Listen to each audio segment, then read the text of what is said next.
Yoka. Amen. Amen. Tobeteli Yesu Kristo maboko makazi. Nayoka maboko na yo. Amen. Est-ce que tu peux saluer des personnes là où tu es?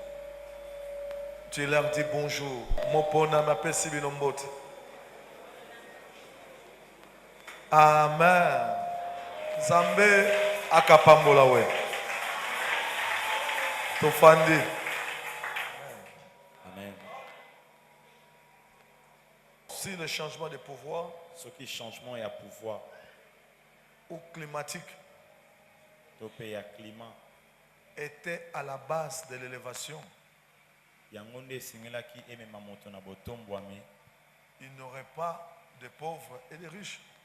babola balinge bazalate, bazuipe balinge bazalate. Je réponds. Na bandeli. S'il y a changement de pouvoir en place, Ce qui changement de pouvoir en place, soit il y a changement climatique, topé ndenge ba saison échangeaka. était à la base de l'élévation des gens. Ce qui makambo wana nde singela ki etombola batu. Je vous dis sincèrement, il n'y a personne qui serait pauvre. Pourquoi je le dis? Et puis partout au monde. Même là où il y a des rois, il y a toujours l'opposition. C'est-à-dire que l'homme est toujours insatisfait. Cela veut dire quoi? Ce n'est pas le pouvoir de ce monde. Ce ne sont pas les chefs de ce monde ezali ba chef ya mokili oyo te qui sont à la base de notre élévation. nde baza na base ya botombwami na biso. Vous allez vous référer dans la Bible. Okotala na Biblia 1 Roi, chapitre 17. Commencez par le 8e verset. Là où nous allons parler aujourd'hui de notre enseignement. nde bisika tokolobela lelo na matangisi na biso. Amen. Amen. Applaudissons l'Éternel des armées. Betela nzambe maboko makasi.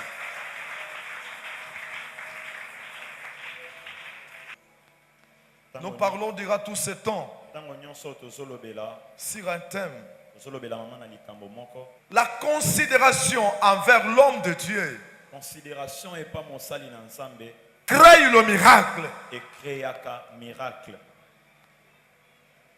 Bien aimé, je méditais avant-hier. Olingami na bandaki komanyola lobi eleki Il y a beaucoup de pasteurs qui ont dévié leur mission. eza na bakengeli ebele balongwa na nzela etinda na bango. La mission que Dieu m'a confiée, mon ponte, Etinda oyo nzambe apesi nganga mopondi ce n'est pas pour que vous ayez l'argent. eza mpo bozwa mbongo te Puisque par des moyens frauduleux, po ete na banzela ya mabe par des crimes, na bacrime vous pouvez avoir l'argent. okoki kozwa mbongo Par l'impudicité, na kindumba escroquerie, na kiescroquerie vous pouvez aussi vous enrichir. okoki mpe kokoma mosu. La première mission que Dieu m'a donnée etinda ya yambo oyo nzambe est de vous préparer. eza ya kobongisa bino Puisque nous sommes des pèlerins sur la terre, po ete biso tokoleka na mokili oyo ya se il y a une vie qui nous attend. kasi eza na bomoi moko C'est la vie éternelle. eza bomoi ya seko. Dieu ne m'a pas confié la mission de vous donner l'argent. nzambe apesi nga etinda ya kopesa C'est pour cela la Bible nous dit, yango na biblia ezoyebisa cherchez d'abord boluka le royaume des cieux bokonzi na et le likolo reste oyo etika vous sera donné par-dessus. ekopesamela bino lokwa matabisi.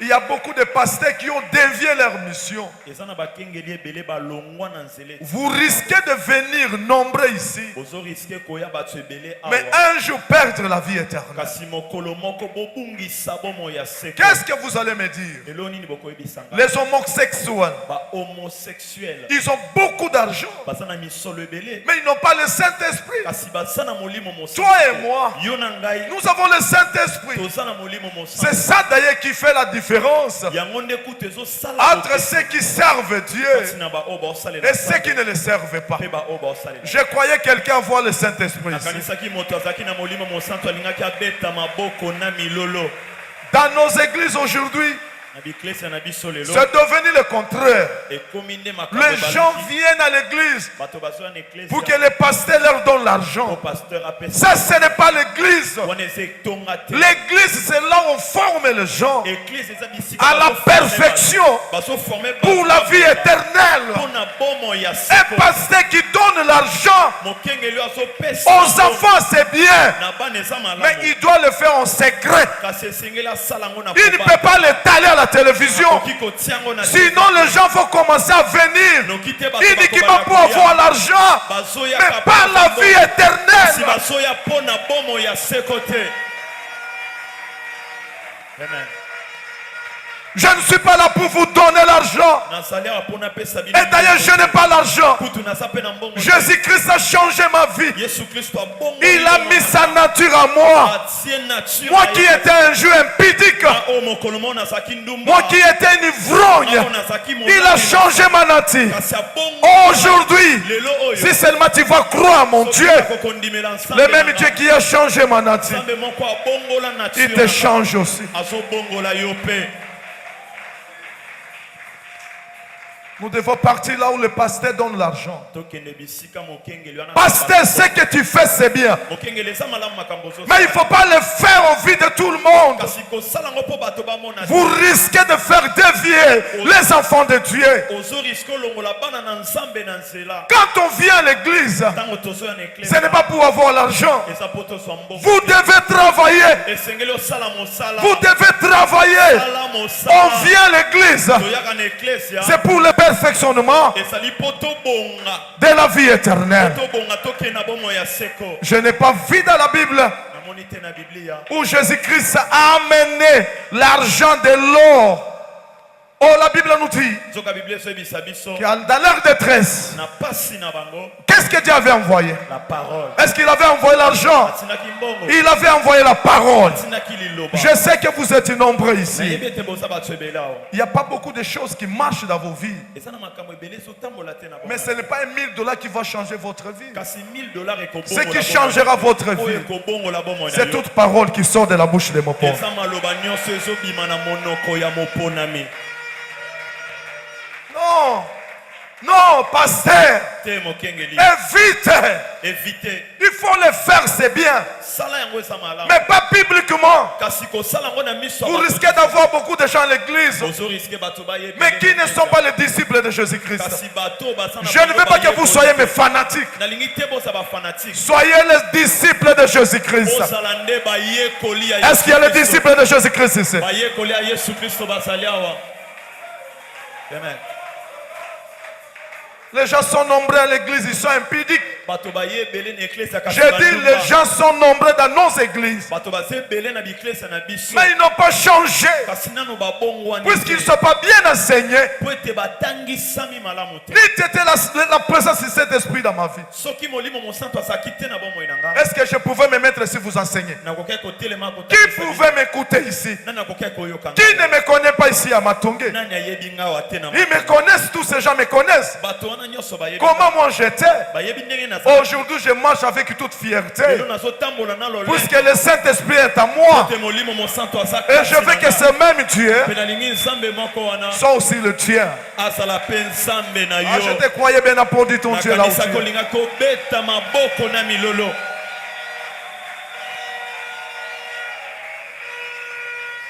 La considération envers l'homme de Dieu. Considération pas mon sali na nzambe. Crée le miracle. Yango nde sala ka. Ce que tu as besoin, Ozanango ce bosenga. que tu manques, Ozosanga. ça ne demande pas de midi à 14 heures. Ezosenga makambo C'est un problème de considération. Eza likambo ya Si seulement tu vas considérer l'homme de Dieu, considérer mon sali. tout ce qu'il dira, nyonso ya koloba que s'accomplira. ekokokisama.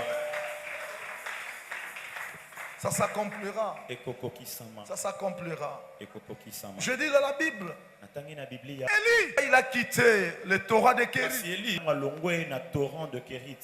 Dieu l'a envoyé chez une veuve. Nzambe atindi ye epai ya veuve moko. La Bible me dit, il a trouvé la veuve en train de ramasser des bois. Biblia ezoloba ete akuti mwasi akufela mobali wana azosangisa bakoni. Et cette veuve n'avait rien. E mwasi akufela mobali wana azalaki na eloko te. Écoutez ce que Dieu fait. Kasi yoka makambo nzambe. Élie n'a pas amené l'argent pour donner à cette dame. Eli kina mbongo po apesa. Élie fait la parole avec lui. Eli azalaki nde na lilo. Élie se promenait avec le char Si Eli abandaki kotambola na char d'Israël. ya Israël. Jésus-Christ de Nazareth. Il était en lui. Yesu azalaki kati na ye. Il a trouvé, Akuti mwasi wana. dépourvu de moyens. Akuti mwasi wana sana pa. Rien. Azalaki na eloko te. Et lui dit, amène-moi de l'eau à boire. Eti Eli bimemelanga mai ya komela. Mais c'était quelle époque? Kasi ezalaki ntango nini? Pendant plus de 30 mois, Koleka 30 mois. il n'y avait pas d'eau. Mai ezalaki te. Mais Élie, Si Eli lui a exigé d'abord de lui amener de l'eau. ayebisi ye yo memelanga nai On peut faire la guerre avec une nation. oki kobunda na ekolo mobimba. On connaît bien ce pays. Bayebi mboka wana. Mais qui va se battre contre Dieu? Kasi nani akobunda? Puisque c'était pendant la saison sèche. Po ete ezalaki na elanga. Il n'y avait pas d'eau. Mai ezalaki te. Mais Kali est arrivé. Écoutez ce que Élie va poser d'abord à cet moment. Yoka makambo. Si Eli olobela no. Amenez-moi d'abord de l'eau. Abimemelanga nai do mai. Mais si c'était toi, Soki ezalaki yo. qu'est-ce que tu allais dire? Olinga oloba nini? Moi, je suis éprouvé. Obinga ina se eprouve. Nous avons des difficultés à la maison. Osana mikakatano na Quand ndako. mon ami est arrivé, Ntango moponi amia ye. il va nous laisser quelque chose. Aotikela biso eloko. Je peux te donner $50, Naoki kopesa 100 $100. dollars, $100. $200. $200. Cela ne va pas te bénir. Yango ekopambola Mais yo ce te. qui te bénira, Kasi oyo ekopambola c'est yo. la considération Eza que tu as considération. envers moi. Oyo oza nango Et epa. lorsque je vais parler, Le ntango na koloba. le miracle Bikamwa va s'opérer dans ta vie. ekosalema na bomoi. Est-ce que tu veux avoir le miracle aujourd'hui? Olingo ozwa bikamwa lelo. Je suis venu avec la colère spirituelle. Na ye lelo na Aujourd'hui, si tu vas changer ta manière lelo soko kobongola lolenge de voir les choses de Dieu, ya komona ta makambo. vie ne restera pas la même. Bomoi na yo kotika Ta lolenge vie va ya changer. bomoi na yo ekobongo Oh, wana. marabasanta yabako robosoko. Donne-moi de l'eau. Ma Bible me dit la femme n'avait pas hésité. Bible ezobe te mwasi wana atepaki Elle a amené de l'eau. amemi mai Quelqu'un que tu ne connais pas. moto oyebi te Nous avons la sécheresse. tosana bokauki Il n'y a pas de pluie. mbula eza te. Qui va se battre contre Dieu pour qu'il neige, qu'il pleuve? Qui? Nani akoki kobunda contre nzambe po ete mbula Dieu, on ne le voit pas. nzambe bamonaka ye te. Tout et chacun pouvait réserver sa quantité moto nyonso akoki kobomba mai na ye pour sa famille. mpo na libota na Mais ye il a vu un homme et ne connaissait même pas. kasi amoni moto moko oyo ye moko ayebi Et cet homme lui demande d'abord, amène-moi de l'eau. mpe moto wana asenge ye À supposer chez toi tala no epa na yo que tu n'as rien. oza na eloko te Quelqu'un qui vient, moto moko tu aye n'as que 500 000 francs ozaka na 1000 francs lokola économie que tu ne connais même pas. moto wana oyebi ekutu Et il te te dit, tu dois d'abord m'acheter un coca. kasi ayebi si osombelanga koka Achète-moi un coca puisque je suis venu. sombelanga koka mpo nga na ye Mais tu vas le prendre pour un fou. oki obenge liboma Qui est cet homme? o moto nini Est-ce qu'il n'est pas un sorcier? aza ndoki te Il boye t'est pas encore arrivé ça. nano makambo wana ekomela yo te Je te rassure, ça va t'arriver. nazorassure Je te kokomela prépare. nazobongisa yo Puisque Dieu a vu une élévation qui vient. po ete nzambe amoni botombo ya Mais cette mikolo. élévation kasi botombo ya ne mikolo viendra pas à l'heure. te Il y aura un homme ekozala moto moko que toi tu ne vas même pas considérer. oyo kutu okoconsidere Mais il sera le porteur de ta bénédiction. kasi ye nde akomema lipamboli na yo Ma Bible me dit, biblia nange bisinga la femme lui a amené de l'eau. mwasi wana amemeli ye Même si c'était un moment difficile, ate ezalaki na ntango ya la pasi. femme a eu la considération mwasi azwi considéré envers l'homme de Dieu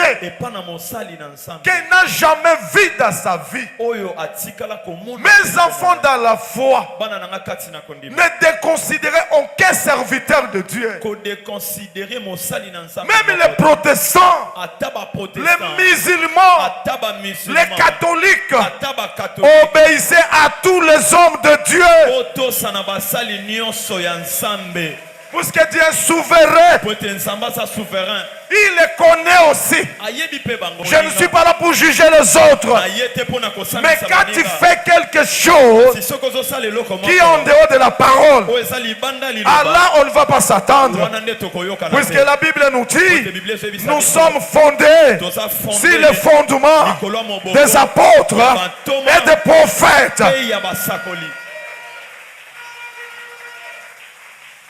Ma Bible me dit, biblia nange bisinga cette femme lui a amené de l'eau. mwasi wana amemeli ye mai Quelqu'un qui n'a jamais vu dans sa vie. moto atikala komona te Je m'imagine azoimagine avec sa barbe. na mandefu na ye Peut-être il puait, il n'avait même pas le parfum. ntango mosu abande kolumba solo mabe azalaki ata na parfum Mais te quand la femme l'a vu, kasi ntango mwasi amoni ye elle lui a amené de l'eau. amemeli ye mai S'il y a des gens qui arrivent chez toi, yo soki bato bayepa na yo tu regardes d'abord comment ils se sont habillés. otala no nde balati Oui, l'habillement, cela ne prouve pas l'état d'âme. elateli ezotalisa te Je connais aussi des sorciers qui portent des costumes. nayebi mpe bandoki balata bacostume Je connais des sorciers, je dis, je connais des sorciers nayebi bandoki qui portent des costumes. mpo balata mpe bacostume Que l'apparence ne te trompe pas. apparence ekosa Ce qui est plus important, oyo eza motuya mingi la considération considération envers l'homme de Dieu. epa na mosali na nzambe Crée quoi? le miracle Ma Bible me dit, biblia nange bisinga cette femme mwasi wana lui a amené de l'eau. amemeli ye mai Je n'ai pas vu là où elle est. moni esika eli te A amené l'argent amemi mbongo pour donner à cette femme. mpo na kopesa mwasi wana Mais Élie kasi eli avait la parole de Dieu. azalaki na liloba ya Je nzambe peux ou ne pas avoir l'argent. nakoki to mpe kozala mbongo te Je peux être sale. nakoki kozala sali Mais te comme je suis le choix de Dieu, kasi lokola na ponama na quand nzambe tu me reçois en qualité de l'homme de Dieu, ntango oyambi nga lokola mosali na nzambe lorsque je vais ouvrir ma bouche, ntango nakofongola monoko na ngai ah, il y a des choses qui vont s'opérer dans ta eza vie. na makambo ekosalema na bomoi na yo Un enfant de Dieu, mwana na nzambe on lui dit, bayebisi ye Dieu m'a dit, tu dois faire ça nzambe ayebisi nga esengeli osala pour ta boye bénédiction. mpo na lipamboli Mais l'enfant de Dieu ne veut pas obtempérer. kasi mwana na nzambe wana alingi kotosa te La bénédiction, lipamboli ce n'est pas le synonyme d'être enlevé un jour. ezali elilingi te ya konetwama mokolo On peut avoir l'argent, okoki kozala na mbongo mais on ne sera pas au ciel. kasi okozala na lola te Puisque la bénédiction, po ete lipamboli la Bible nous dit que c'est lui qui donne, biblia ezoba ete moto il reçoit. azozwa Tu peux avoir l'argent, okoki kozala na mais tu mbongo vas manquer la vie éternelle. kasi okozanga bongo Nous venons à l'église l'église toyaka na eklese pour écouter la parole de Dieu. mpona koyoka C'est la parole de Dieu eza liloba na qui nzambe sauve. nde ezobikisa. C'est la parole de Dieu Eza liloba na nzambe qui délivre. nde délivraka. C'est la parole de Dieu Eza liloba na qui nzambe taille. nde tayaka.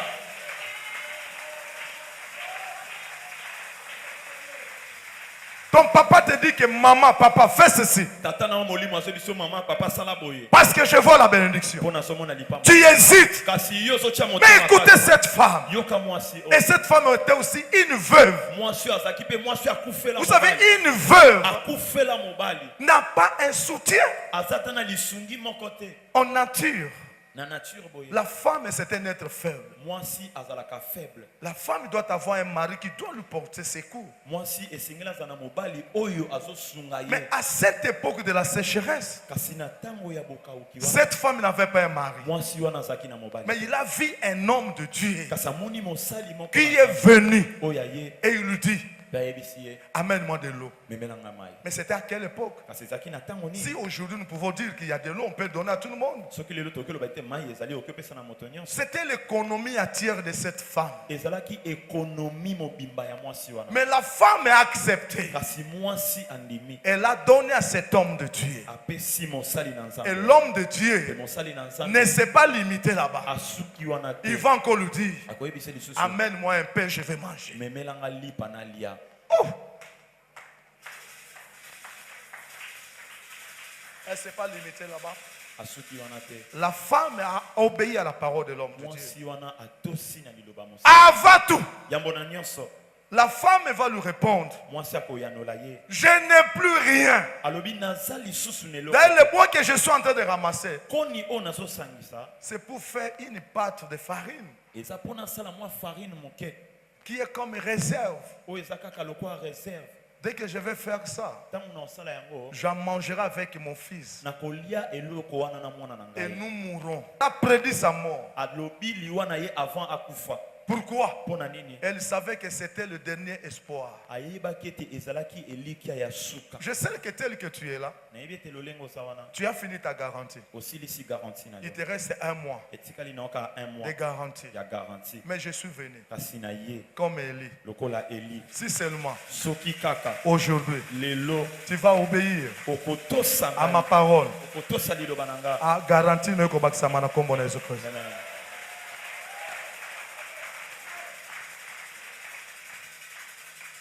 La femme lui dira, mwasi akoyebisa ye je n'ai plus rien. naza lisu na eloko te Ce que j'ai, mpo naza nango c'est le dernier espoir. eza elikia ya suka. Ce sont tes calculs.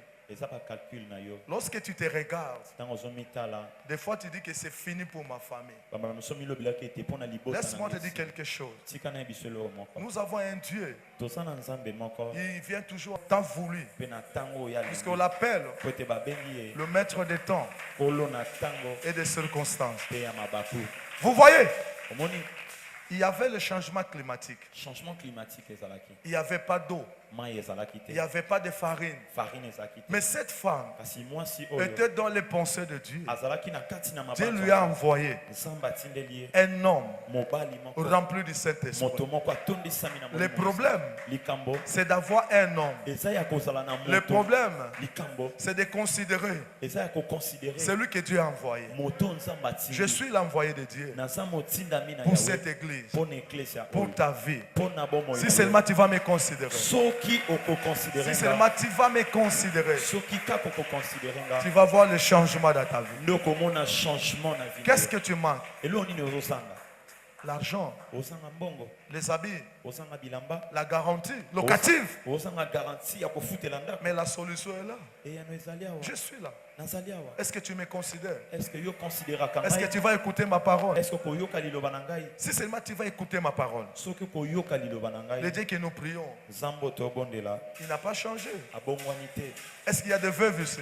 eza na basi oyo bakufela Il y a awa des veuves ici. basi oyo bakufela baza awa Okotomba loboko.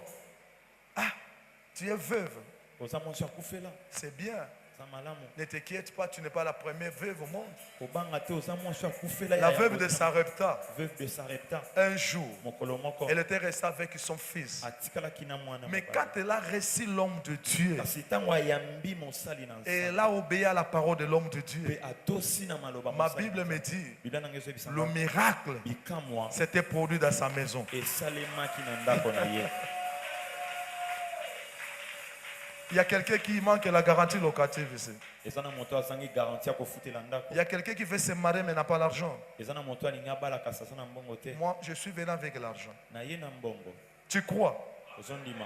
Tu vas avoir l'argent. Olingi ozwa mbongo. Mais je suis là. Kasi nazali awa. Lorsque je vais parler seulement, Ntango na koloba kaka. le miracle va s'opérer dans ta vie. Bikamwa ekosalema na bomoi na yo. Obed Esaïe 44, verset 6 verset. Restez assis. Rapidement, Esaïe 44, le 26e verset. Obed. Ésaïe chapitre 44, le 26e verset, nous lisons au nom du Seigneur Jésus-Christ. Je confirme la parole de mon serviteur. Ma Bible me dit, Biblia na ngai ezobisanga, c'est Dieu qui parle. Nzambe nde azoloba. Ça, ce n'est pas la parole de mon pondi. Wana eza maloba mopondi te. La Bible dit que Dieu dit, Biblia ezobi ete Nzambe azoloba je confirme. na confirmaka. Il conjugue le verbe confirmer au temps présent. Azo conjugué verbe confirmer na temps Il ne dit présent. pas que je confirmerai Alobi te ete na ko confirmer. à l'instant, Alobi na ngonga au wana. même moment. Kaka na tango. Quand je suis en train de vous dire Tango mosali na Nzambe olobela bino. que vous êtes bénis, Ete bopambwami. au même moment, Na ngonga wana. le Dieu créateur, Nzambe moki. il confirme ma parole. A confirmé liloba na ngai.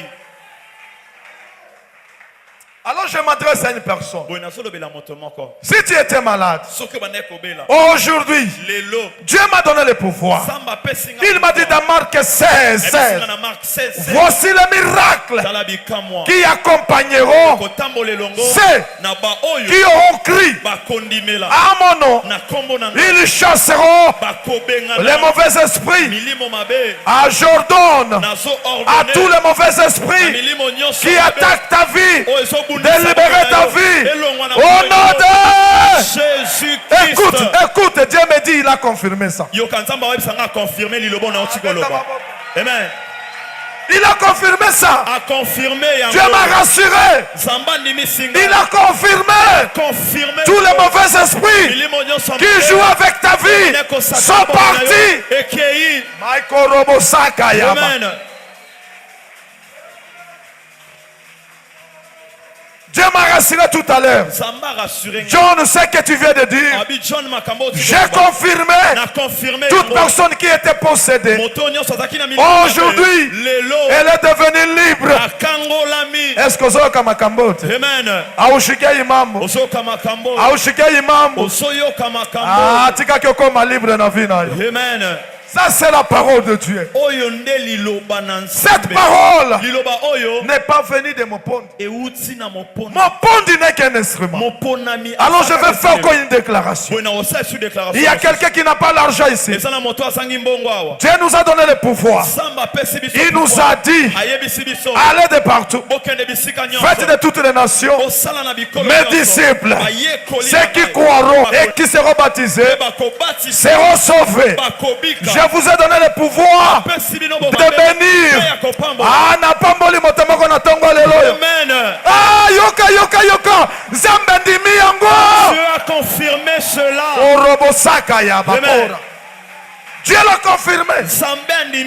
Écoutez, il dit, Alobi. je suis derrière Nazasima. la parole de mon serviteur pour l'accomplir. Cela veut dire quoi? Même si tu quittes Kinshasa, tu te rends à Bibwa, à Mbanzangungu. Cette parole, Jésus-Christ, il te suit. Il te suit. Est-ce que c'est comme Makamboyo? Il dit mon pont d'Alobaki. Babenga pambwami. Ata babenga ke na end. Nzambe azolanda ye. Azolanda ye na end. Azolanda ye na Canada. Azolanda ye na bomboma. Azolanda ye na bomboma. Moponami. Beta. Moponami. Mutu wanza. Moponami. Mwana chilo. Moponami. Mwana chamaka. Moponami. Ah wewe. Moponami. Amen. Zambe kosaka te. Dieu ne ment jamais. Il dit quand mon pondi parle, ton problème, hein, que tu le veuilles ou pas, comme moi je l'ai déclaré, il a confirmé. Oh lingo lingate, lokola uti na monoko na ngai, lokola mato na yoki, Zambe nanga confirmé. Dieu a confirmé. Et puis il dit naza derrière ma kabona. Je suis derrière ces On a accompli yango. pour accomplir cela. Accomplissement ko sale na vie ya moto moko. Amen. Est-ce qu'il y a des millionnaires ici? Ngayeyo. C'est fini. Et s'il Et ça problème il faut considérer mon sali yanzam. Le problème c'est de considérer l'homme de Dieu. Vous savez quoi? Ah, Samuel avait prononcé. David était loin. Et vous savez quoi? David n'avait pas abandonné son travail. Il était rentré en forêt. Mais la parole était confirmée. Il restait maintenant l'accomplissement. Posez-moi encore la question. Qui avait découvert David au palais royal? Qui l'avait découvert? David était en forêt. Mais ce sont les travailleurs de Saoul qui ont découvert David. Ils ont dit nous connaissons un enfant d'Isaïe. Quand ils vont jouer à la harpe, à la guitare, les mauvais esprits vont partir. Je te dis, même si le président ne te connaît pas, mais ses cuisiniers, ils vont te découvrir. Quand tu vas aller prier dans la maison, il va dormir. Il aura la paix. Parce que le serviteur de Dieu Nzambe akozala na sima mpona kokokisa yango. Nabeta eloko mosusu. Nzambe akoki kopambola moto te ke saki alakisa eloko wana. Je ne peux pas bénir quelqu'un sans lui. Avant que David entre au palais royal, il a d'abord habité le palais royal. Osoyoka ngai akendaka epa na roi Saoul. Azobeteli ndana na palais royal. Tango mosusu soko kome pa ya mosi ya moto asa élevé en dignité nandaku koza na zuwa na ye te Nzambe asola kiso moni niveau ngana komema yo yango wana.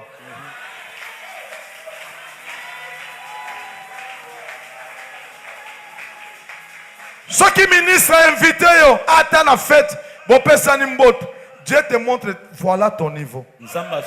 Là où tu vis, ce n'est pas ton niveau. Un jour, one day, toi aussi tu seras ministre dans ce pays.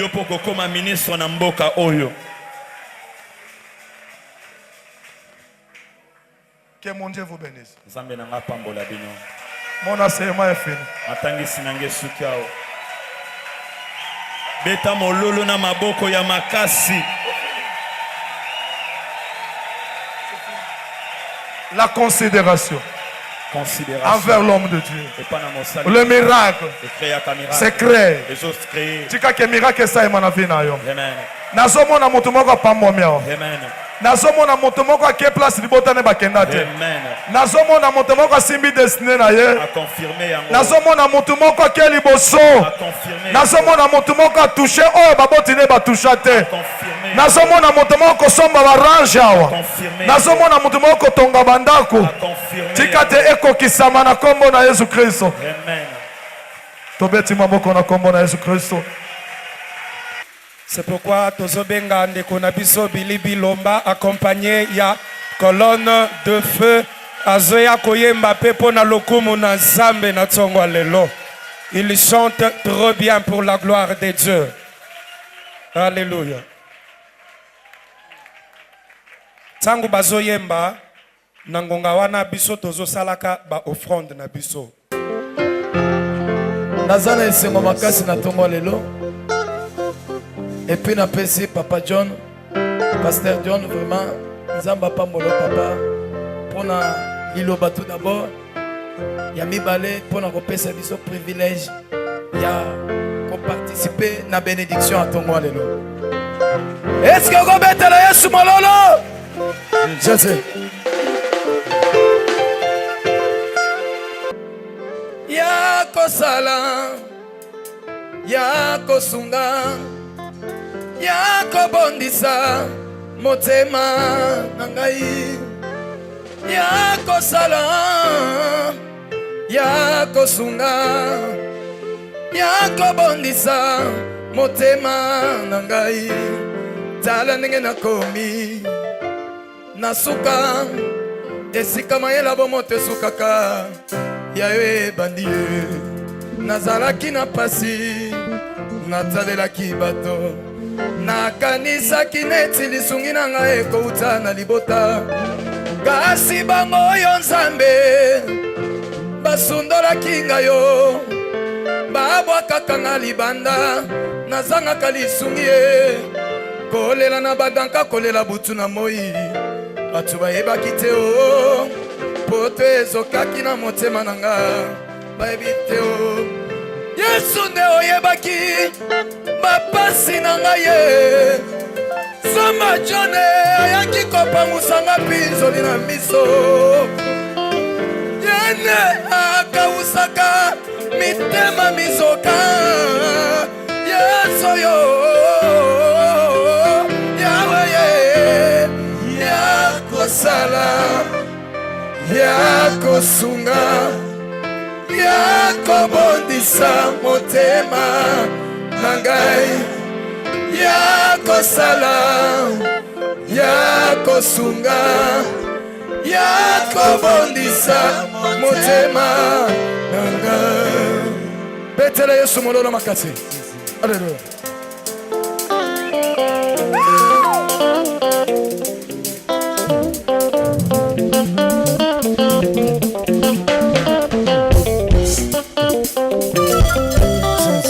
Zala pose na toma lelo Nzamba zosa lelo.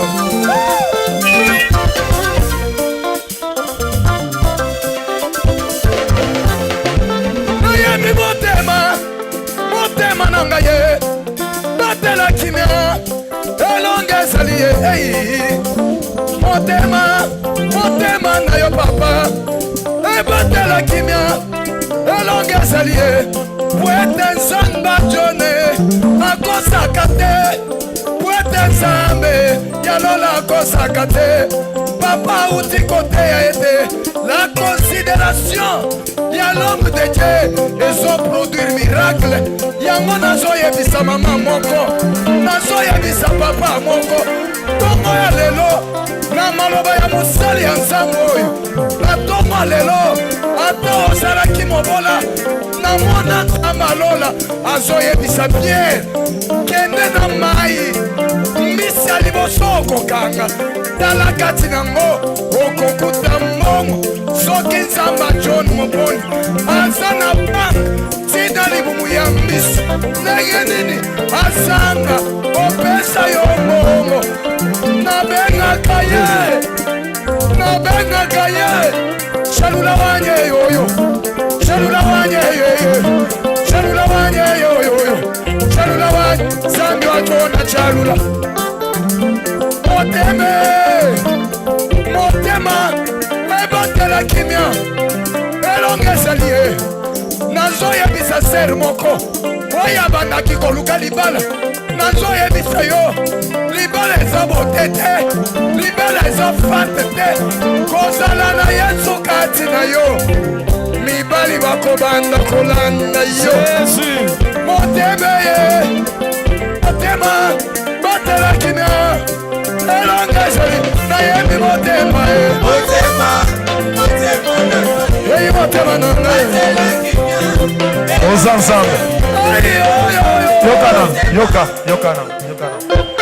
Yokana. Nalobi soki Nzambe to okutane wa. Azalaka na église ya grand pasteur na Congo. Mwana ya voici l'homme. Ngape na mona yeka na télévision. Tikana ya mbona profiter de bela papa na.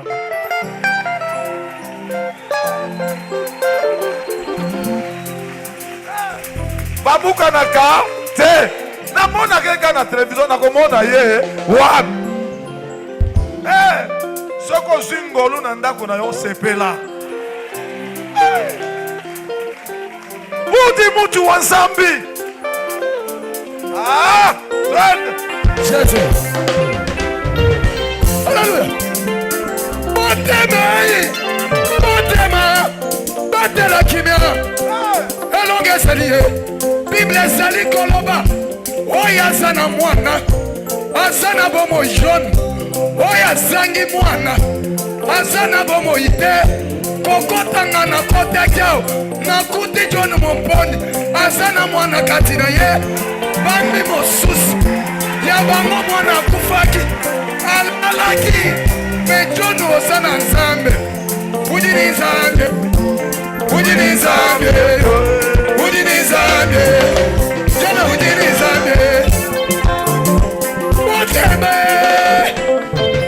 dose batela kimia elonge ezali ye nazotuna mama nani akoki koyebisa ngai jeni nini ntaba asalaka po abota soki ntaba abotaka na liloba nzambe nani ayebisi yo yo okokumba zembi te Jésus kaka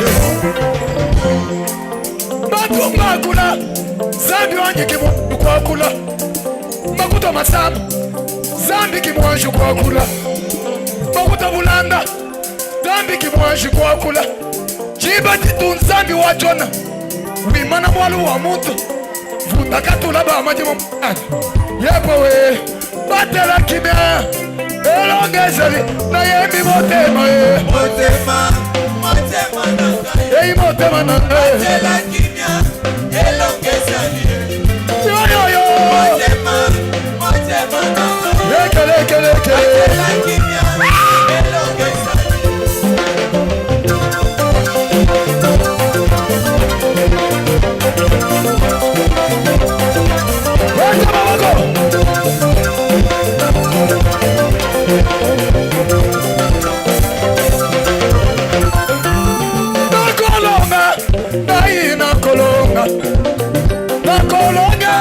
nakomona Yesu nakolonga ngai nakolonga nakolonga nakomona mama yokolonga ngai nakolonga lekelekele nakolonga nakomona Yesu mama yokolonga ngai nakolonga mama yokolonga nakomona Yesu ai nakomwa papa te nakomwa noko pete biso tokolonga mama yokobota masero kobala papa yokosima mongo tokolonga nakomona biso tokolonga nakolonga ngai nakolonga lekelekele nakolonga nakomona Yesu aiwe nakolonga ngai nakolonga lekelekele nakolonga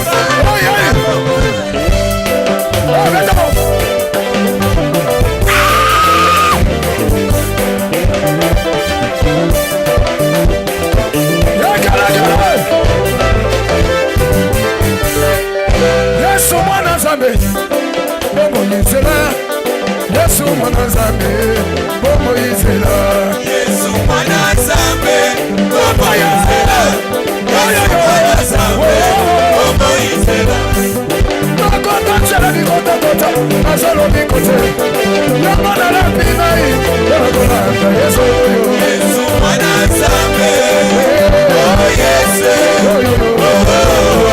bongo yizela Aina zelana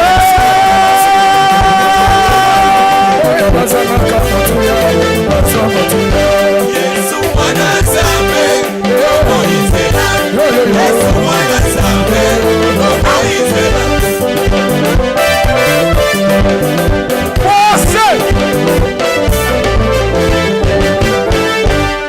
Hallelujah, amen. Hallelujah, hallelujah, amen. Hallelujah, hallelujah, amen.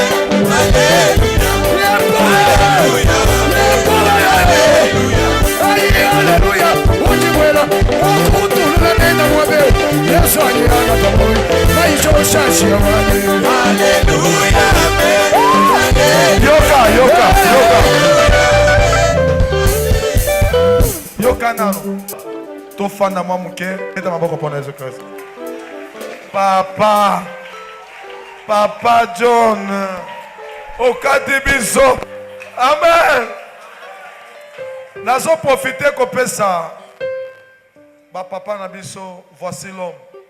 Mbote nzambe apambola okenda liboso na kombo na Yesu Kristo.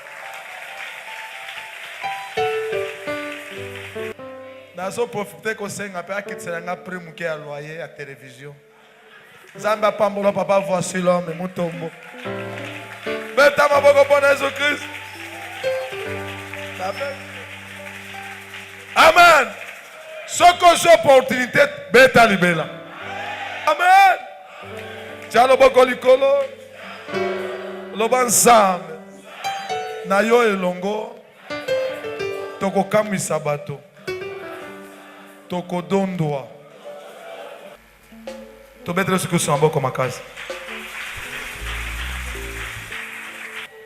Sikoyo, j'ai un témoignage. Il y a une médaille dans une médaille de judo. Amen.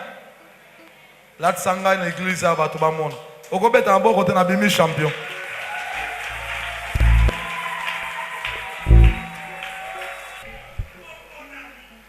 Tala, na komorote.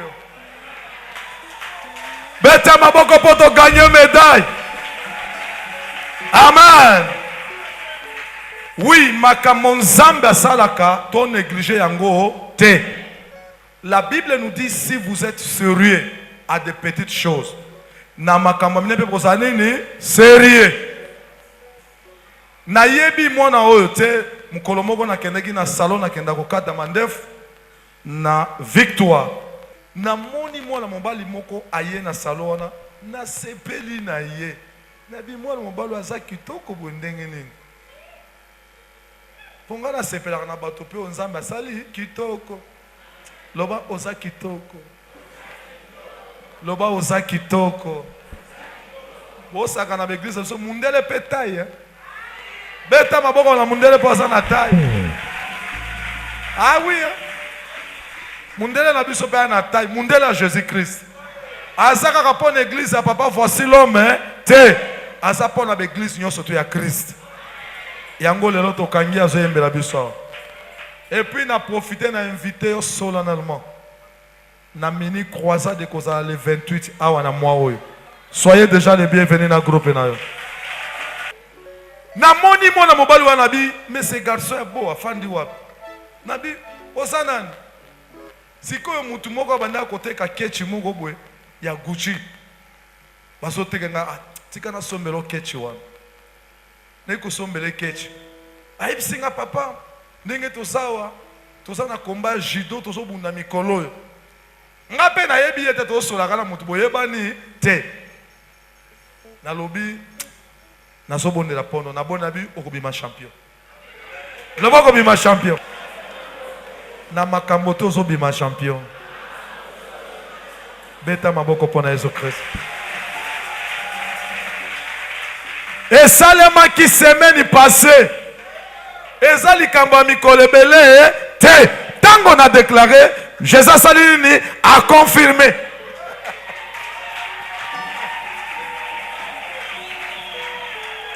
Alors na azalaka ye mokote. Na komona papa na epe aye. Mwana na yo, mwana kitoko boy.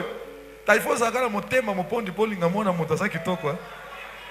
Boto mususu mwana moto kitoko komi ko dongolo ye. Non, il faut se payer na mwana ya bato. Au moins donné na se payer na mwana ma weja tala santé. C'est ça. Bana papa j'aimais bana kitoko. Bana papa Didier bana kitoko. Bana Moïse bana kitoko. Abana bino tu basa kitoko. Siko na bi yaka. Yaka tobonde pona ye papa ne pesa la ki wana. Abando kene matanga na mona kitoko ba sava.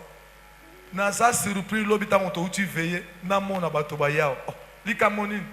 Oh bato mo bazo lukoli bananga. Bato ba déranger nga trop na lembi.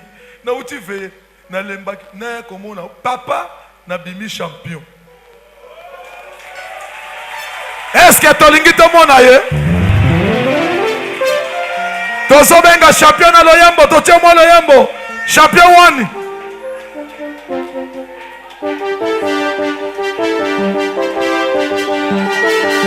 Beta maboko bilolo.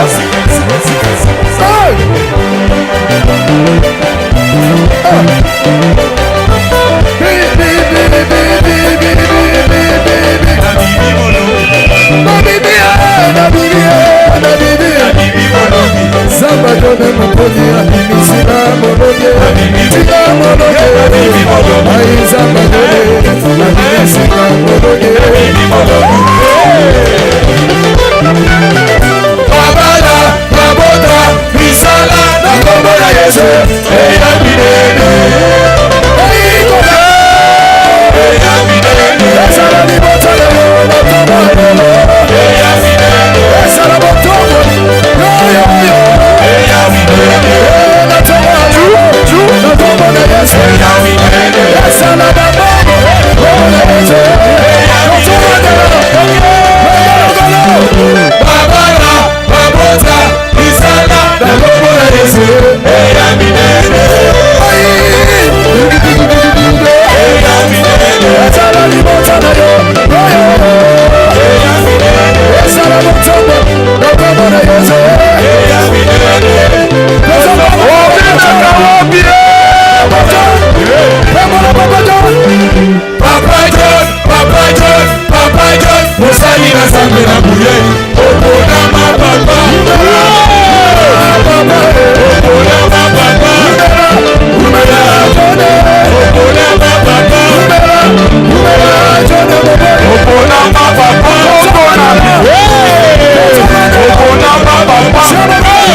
Yoka.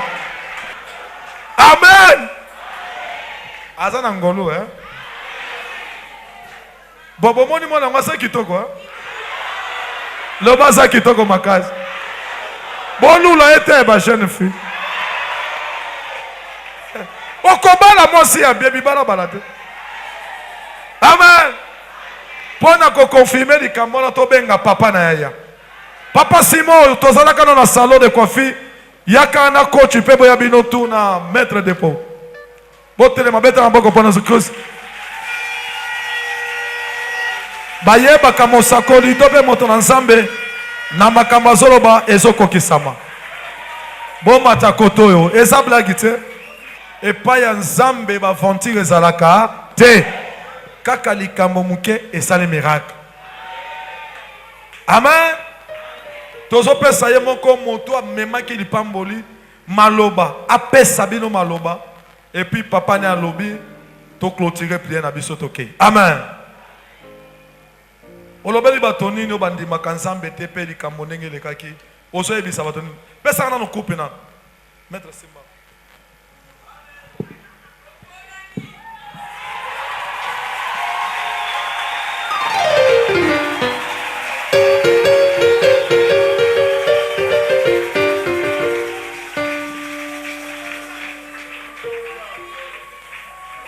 Ezalaki combat moko intercommunal. Ba commune nyonso tout eyake. Mais Kalamu est gagné. Kalamu est gagné puisque Mosakoli alobaki. Eza victoire moko symbolique. Na minute to récupérer Kinshasa au nom de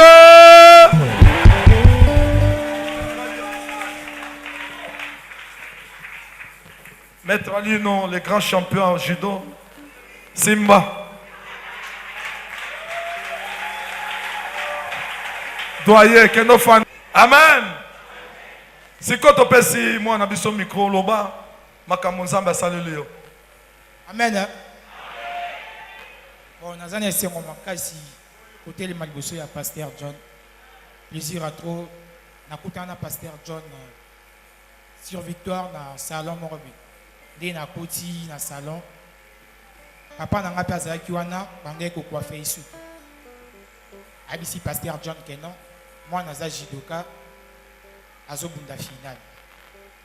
Pasteur John abia bon, moi na kitoko be. Salara jido.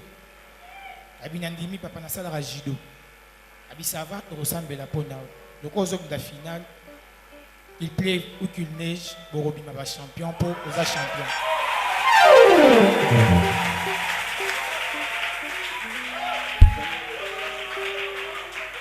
Et ça les melinga ipo nazaki pe na foi, nazaki na rondimba. Yango na bimi champion, na ye couper Sabino coupe na bino. Très bien. Allô, bien. Charisme. Allô, bien, saleme les pots, azalaki na foi. Peu considération. Est-ce que mon pas mon mémoire quoi ça là? Et ça blague te, ma caméra au monde ça blague te. To sola qui semaine passée. Semaine auto se coupe. Naipsa qui balinga te ko so coupe. Surtout muluba moko azaka na salon wana tungisanga trop. Wakata nga suki. Na benge na prière ya kate. Makambo esalemi pe elaxe ke nzambe basakana na ye te. Beta maboko pona mutu wana nzamba pambola. Topesi miko epa papa na ye, papa ne basa na ki wana Simon. Ba Simon basa bandeko na biso. Na kati ya matonge donc toyebani wana basa mo. Ah bokula ka toyebani bane. Moto ya bien. Amen. Amen. Je pense que bandeko tu bakolanda biso na poto bana matonge na bakolanda biso na télévision bakokamwa mingi. Nzambe asa nzambe akamusaka bato. Tika ke nzambe akamusa libota pona yo. Akamusa communauté pona yo. Ah, Simon lelo yo. Nzambe asali na libota na ye. Toyo kama kamune azoloba. Amen. Na sepeli mingi komona na famille église ya pasteur John. Ndengi nzambe asali efungwami eko munene ça me fait plaisir. Tout le temps kutaka na nzela c'est mort pour passer l'église au leka. Ouais. Ozalaki kokola esika mo mamutu esika moko. Oyo na mode pa na lelo na ndimaki même pas. Na tikali koyate na suka na libanda de suka kaka to boni faut leka na église. Nzambe asali makati na ye église à partir ya mwana akuta ina papa na ye John Mpundu. Mukola lelo na komi mondimi d'abord ya awa.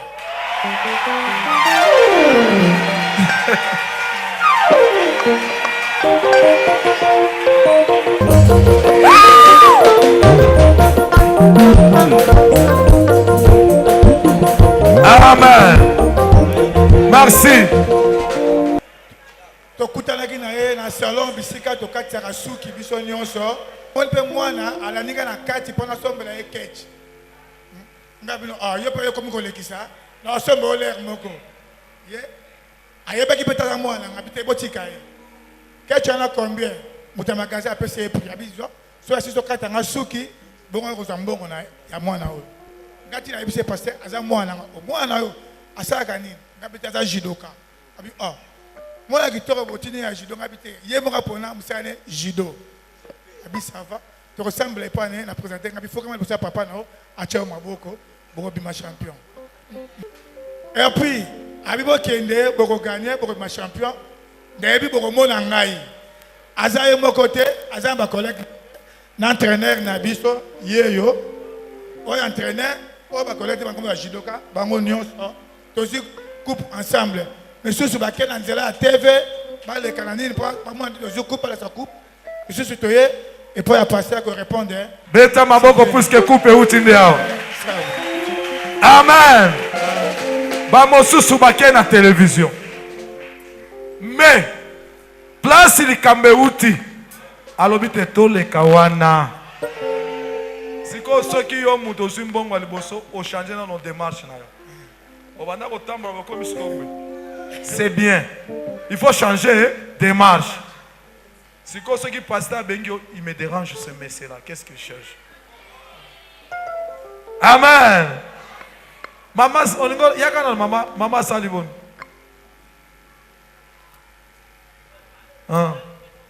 Namoni ndoto nange komi Simbongo aza mutu nanga tozalaka na ye tokoli ensemble. Muko mususu ebandeli mukolo liboso na ya na église oyo. Nga naza na Willery na station na bimi na lupangu na loti na ndoto Papa John na voiture na jeep na Simon Mbongo liboso. Siko Papa John lera moninga akitisi vitre abi yo niko ya prière epa na ngate. Nabi papa na koya ezaki na loti ndoto na dimanche lundi na tongo na ye awa mbala moko na passé na délivrance tokuta na Simon Mbongo na yebisaki nga abi na lota ndoto yo na pasteur John yo foya na église na biso awa na koya lelo le na moni ye na okesengo ekotinga makasi pe na lobike nzambe ya Papa John aza nzambe ya solo ate umelaki kasi lelo ekobisa beta maboko milolo milolo.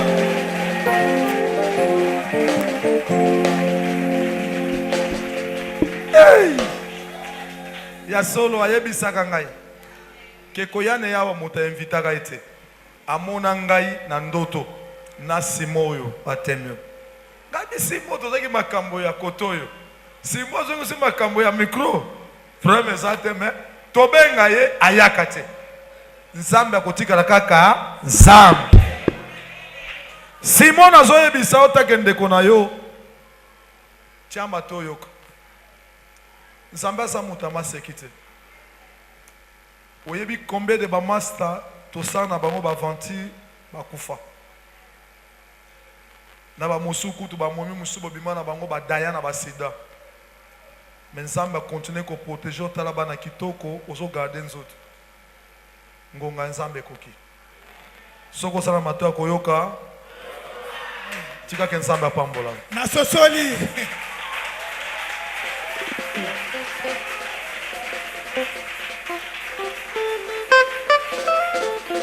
Merci beaucoup. Tozo pesa pe maître Paulo pesa bango pe mbote. Ah. Ye pesa mo na biso. Kandeko alléluia. Ngai kumbo nanga Paulo di Capel. Ngai nde nali président titulaire ya sélection Kalamu. Ngai nde nazwa jeunesse pour na kolongola bango na evangelisme na tia bango na réalité. Et na prenaka bango kaka judo te na lakisa bango na musala oyo nga na salaka bali ba parmi bato oyo tosalaka misala oyo tosalaka ya Thomas John kuna na maison ye mpe azalaka en même temps azali mwana na ngai azali lisusu élève na ngai judoka nasepeli koya awawa na kotikala soki kochanger le côté te na banda koya awa du début à la fin Yes, ayaka kala. Me akota kande te. Kobanda lelo bakobanda kokota. Toche loboko likolo. Loba nzambe. Bato bangoyo. Na nzela na bango. Matonge bakondima nzambe. Nzambe mosala no yango wana. Totiki bango na maboko na yo. Au nom de merci. Champion, pesa mbote. Olobake ba pesa kengate. Maître, entraîneur, pesa pembote. Pesa kaka mbote. Bandeko alléluia. Juste à pesa bino mbote et qu'on remercie le bon Dieu pour asali o to bandeko luka bandakala. Et enfin to joindre na prophétisation de John. En tout cas, Nzambe merci beaucoup. Te remercier, merci beaucoup. Merci. Est-ce que tu sais pas que mabango? Totika bango na maboko nzambe yebisa nzambe apambola bango tupondeli nzambe apambola bino bokoma ba instrument eloko moka mabemo na bino te na kombo na Jésus Christ. Amen. Amen. Merci beaucoup. Ok, ne malam.